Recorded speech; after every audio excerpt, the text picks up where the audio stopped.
করোনার পর কিন্তু আবার নতুন আতঙ্ক, সেই চীনা ভাইরাস HMPV ভাইরাস, যেটা চীনে শুনছিলাম সেটা কিন্তু ভারতেও ঠেকানো গেল না। ইতিমধ্যেই কিন্তু বেঙ্গালুরুতে 2 জন শিশু আক্রান্ত, আমাদের কলকাতাতেও একজন শিশু এর আগেই আক্রান্ত হয়েছে।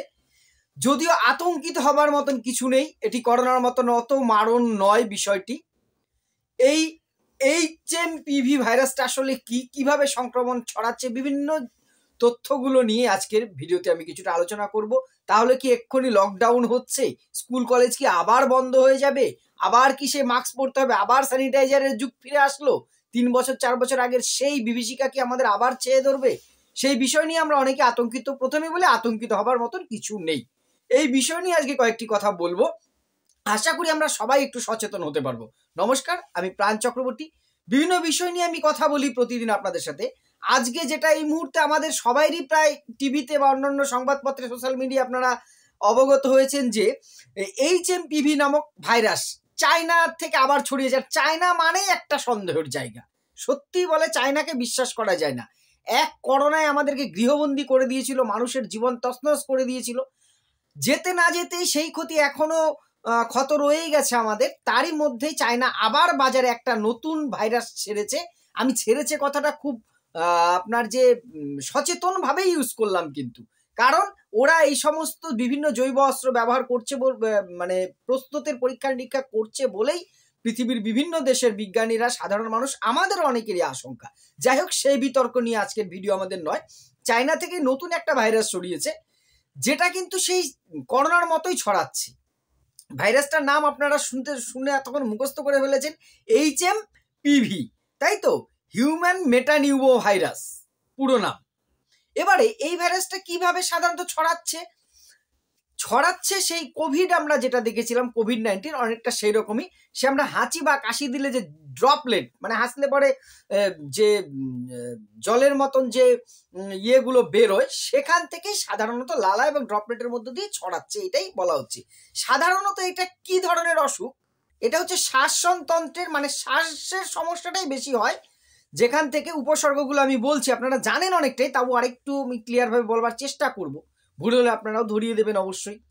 আমার এটার উদ্দেশ্য কিন্তু কোনো গুজব ছড়ানো, আতঙ্কিত করা নয়। আমার কথাগুলো যদি একটা মানুষকে আমি সচেতন করতে পারি, সেই চেষ্টার থেকে ভিডিওটি করা। যাই হোক, এটা সাধারণত কিন্তু বেশি আক্রান্ত হচ্ছে শিশুরা এবং এজেড যারা আছেন, একটু 70 ঊর্ধ্ব যারা, অর্থাৎ শিশুদেরকে বাড়িতে আমাদের যারা শিশু আছে 1 থেকে 5 বছর বয়সী, তাদেরকে কিন্তু বেশি কেয়ারে রাখতে হবে। অন্যের সাথে মেলামেশা করা, বাইরের যাওয়া, ভিড় যাওয়া, এবং বাড়ির কারো যদি সর্দি ঠান্ডা লাগে তার থেকে শিশুকে যতটা সম্ভব দূরে রাখা, কিছু মেনটেন্স করতে হবে। আমি সেগুলো লিস্ট বাই লিস্ট পরে বলছি। এটা সাধারণত কি ধরনের লক্ষণ হচ্ছে? হয়তো হঠাৎ করে আপনার ঠান্ডা লাগছে, কিছুতেই কমছে না, নাক বারবার বন্ধ হয়ে আসছে, ঘন ঘন জ্বর আসছে, যে উপসর্গগুলো আমরা কোভিডে দেখেছিলাম, কাশি হচ্ছে, এই ধরনের উপসর্গগুলো কিন্তু এই রোগের লক্ষণ। ইতিমধ্যে আমরা দেখেছি প্রথম হদিশ পাওয়া গেছে বেঙ্গালুরুতে একটি 8 মাসের শিশু, তারপরে জানা গেল যে আরো একটি 4 মাসের শিশুরও বেঙ্গালুরুতে তারা ভর্তি আছে ক্রিটিক্যাল কেয়ারে। যাই হোক, অবস্থা তুলনায় অনেকটাই উন্নত। কলকাতাতে এবার খবর পাওয়া গেল কিছুদিন আগেই অলরেডি একজন আক্রান্ত সুস্থ হয়েছে। এছাড়া গুজরাটে একটা ধরা পড়েছে। চিকিৎসা বিজ্ঞানীরা বলছে, যে চিকিৎসকরা বলছে, এটা নিয়ে আতঙ্কিত হওয়ার কিছু নয়। 2001 সাল থেকে এই রোগটা কিন্তু আছে। তাহলে 2001 থেকে আমরা এটা নিয়ে পড়ছি। নেদারল্যান্ডে ধরা পড়েছিল 2001 সালে।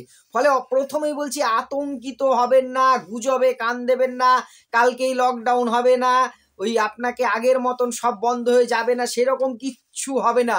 কয়েকটি সচেতনতা আমরা যদি মেনে চলতে পারি না, আমরা কিন্তু সেভ। কোভিডের মতন একটা কঠিন যুদ্ধকে ভারতবাসী জয় করেছিল। সারা পৃথিবী মুছড়ে পড়লো, ভারতবাসী আমাদের কষ্ট হলেও আমরা কিন্তু কোভিডকে জয় করতে পেরেছি। তো এই HMPV আমাদের কিছুই করতে পারবে না, এই কনফিডেন্টটা প্রথমে ভারতবাসী হিসেবে আমাদের রাখতে হবে। এবং কি তাহলে করব, প্রথমত বললাম। এবার এর সংক্রমণটা সাধারণত কিভাবে হয়? মেন সংক্রমণ সেই কোভিডের মতন হাঁচি কাশি, অর্থাৎ চেষ্টা করুন হাঁচি বা কাশি যখনই আসছে, আপনি রুমাল দিয়ে চেপে, কিছু না থাকলে অন্তত হাত দিয়ে ঢেকে হাঁচি কাশিটা দিন। আপনার ড্রপলেট অন্য কারো না যায়, অন্য কারো ড্রপলেট আপনার শরীরে না আসে, এইটা। আর যে আক্রান্ত, ধরুন আমি ভগবান না করুক আক্রান্ত হয়েছি, আমার সংস্পর্শে যিনি আসবেন তার কিন্তু আক্রমণ হওয়ার সম্ভাবনা থাকছে। তাহলে কি করতে হবে? সোশ্যাল ডিস্টেন্সটা সে কোভিডে শিখেছিলাম আবার মেনটেন করতে হবে, মাস্ক ইউজ করতে হবে। আমি আবারও বলছি বিষয়গুলো পরে। এই দুটো হচ্ছে মেন। আর কি, ধরুন ওই যে আমার হয়েছে, আমি হাঁচি দিলাম, ড্রপলেটটা পড়লো, সেই কোভিডে যেটা হয়েছে সেইখানে আমার ছোঁয়া লাগলো হাতের, সেই হাতটা আমি চোখে মুখে নাকে দিলাম, ফলে আমার কিন্তু এই ভাইরাসটা আমার শরীরে প্রবেশ করতে পারে। এইগুলো হচ্ছে সংক্রমণ। তাহলে দেখুন এখান থেকে বাঁচার জন্য কয়েকটা সহজ উপায় আমরা মেনে চলবো। প্রথমত ভিড় এড়িয়ে চলার চেষ্টা করব, মাস্ক ব্যবহার করব, ঘন ঘন হাত ধোবো, সেই স্যানিটাইজারের যুগ, স্যানিটাইজার সংগ্রহ করার চেষ্টা করতে হবে, রাখতে হবে কাছে বাড়িতে। না হলে সাবান দিয়ে বারবার হাত ধোয়া, বাইরে গেলে হাত ধুয়ে, ঘরে ঢোকা হাত পা ধুয়ে, সুঅভ্যাসগুলো আমাদের কিন্তু ফিরিয়ে আনতে হবে। আবার বাইরের থেকে এসে বাচ্চাকে ধরবো, কোলে নেবো, এটা একদম করবো না। আগে জামা কাপড় পাল্টাবো, হাত মুখ ধোবো, তারপরে অবশ্যই মাস্ক ব্যবহার করবো। এবার কাজে কর্মে সবাইকে আমাদের বেরোতে হবে। গৃহবন্দী হয়ে থাকলে তার সংসার চলবে না, পেট চলবে না, স্বাভাবিক ব্যাপার। তাহলে কি করব, মাস্ক ব্যবহার করব, বারবার হাত ধরার অভ্যেস করব। শিশুদের, যাদের মাস্ক পরা সম্ভব তাদেরকে কিন্তু মাস্ক পরার অভ্যেসটা এখন থেকেই শুরু করে দিন। এবং জ্বর সর্দি ঠান্ডা যদি কোনো বাড়ির কারো লাগে, তাকে আমরা নিজেরাই যতটা সম্ভব একটু আইসোলেট করে রাখবো, কয়েকটা দিন একটু বিচ্ছিন্ন হয়ে থাকবো। শিশুদের কাছে অন্তত যাবো না, বয়স্ক লোক হলে তাদের কাছে যাবো না, কারণ এদের ইমিউনিটি পাওয়ারটা কম। ডাক্তাররা যেটা বলছেন, আমি একটু জানার চেষ্টা করছিলাম বিভিন্ন সোর্সে, যার ইমিউনিটি পাওয়ার ঠিক আছে, অর্থাৎ আমার যদি শরীরের সবকিছু ঠিকঠাক থাকে, ভেতর থেকে দুর্বল না থাকে, আমাকে সহজে এই ভাইরাস আমাকে ক্ষতি করতে পারবে না। যাদের ইমিউনিটি পাওয়ার কম তাদেরই কিন্তু নাকি ক্ষতিটা হওয়ার চান্স বেশি। তাহলে কি করতে হবে, আমাদের ইমিউনিটি পাওয়ার বুস্ট হয় এমন খাবার একটু খেতে হবে। আর এই জন্য শিশুদের আর বৃদ্ধ বয়স্কদের তো জানি আমরা, তাদের ইমিউনিটি পাওয়ার একটু কম হয়, এদেরকে কিন্তু আমরা চোখে চোখে অর্থাৎ সতর্ক রাখবো। ঠান্ডা সর্দি লাগলে আমার শিশুকে বা বাচ্চাকে আমরা স্কুলে কয়েকটা দিন পাঠাবো না, বা তার বন্ধুদের যদি সর্দি কাশি কারোর হয় তাদের থেকে কয়েকটা দিন অন্তত দূরত্ব বজায় রাখতে বলবো। আর যেটা আশঙ্কার, যেটা এই রোগের কিন্তু সরাসরি কোনো ওষুধ বা ভ্যাকসিন নেই। কোভিডের তো আমরা সেই কোভিশিল্ড, কোভ্যাক্সিন নিয়েছিলাম, পরে বেরিয়েছিল যদিও। এই রোগেরও কিন্তু কোনো রকম কোনো ভ্যাকসিন বা ওষুধ এই মুহূর্তে নেই। তাহলে কি আবার যদি কারোর হয়, ভগবান না করুক, তাহলে কি করব? নিজেই দুটো প্যারাসিটামল কিনবো বা ওই ওষুধ কিনবো, খেয়ে নেবো, সেরে যাবে? না, এটা করবো না।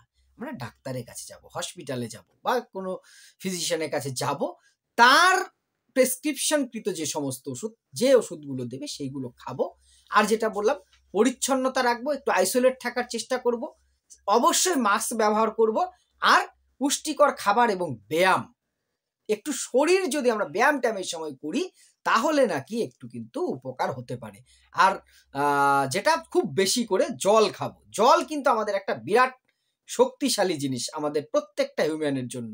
তো জলটা বেশি করে খেতে হবে। কোনো রকম গুজবে কান দেবেন না, নিজে সচেতন হন, অন্যকে সচেতন করুন, জাস্ট এইটুকুই। একটু ভিড় এড়িয়ে চলুন, বাচ্চাদেরকে চোখে চোখে রাখুন, বয়স্কদের বাড়ির বাইরে ভিড় ভাট্টায় কম যেতে দিন। একটু সর্দি কাশিকে এখন আর অবহেলা করবেন না, ডাক্তারের কাছে যান, তাদের প্রেসক্রিপশন করা ওষুধ খান। খুব সহজেই আমরা এই HMPV যে ভাইরাস, সেটাকে কিন্তু জয় করব। চায়নার এই সমস্ত ভাইরাসের অ্যান্টিভাইরাস ইন্ডিয়ানদের কাছে চিরদিনই ছিল, এখনো আছে। আমরা আশা করছি এখান থেকে আমরা জয়ী হবই, এই ভাইরাসকে আমরা পরাজিত করবই। তাই যদি মনে হয় কথাগুলো কোনো রকম কাজে লাগছে, তাহলে ভিডিওটি শেয়ার করে অন্যকে সচেতন করতে সাহায্য করবেন। আর আমার তথ্যগত কোনো ভুল ত্রুটি মার্জনা করে আপনাদের মতামত অবশ্যই কমেন্ট করে জানাবেন। ধন্যবাদ।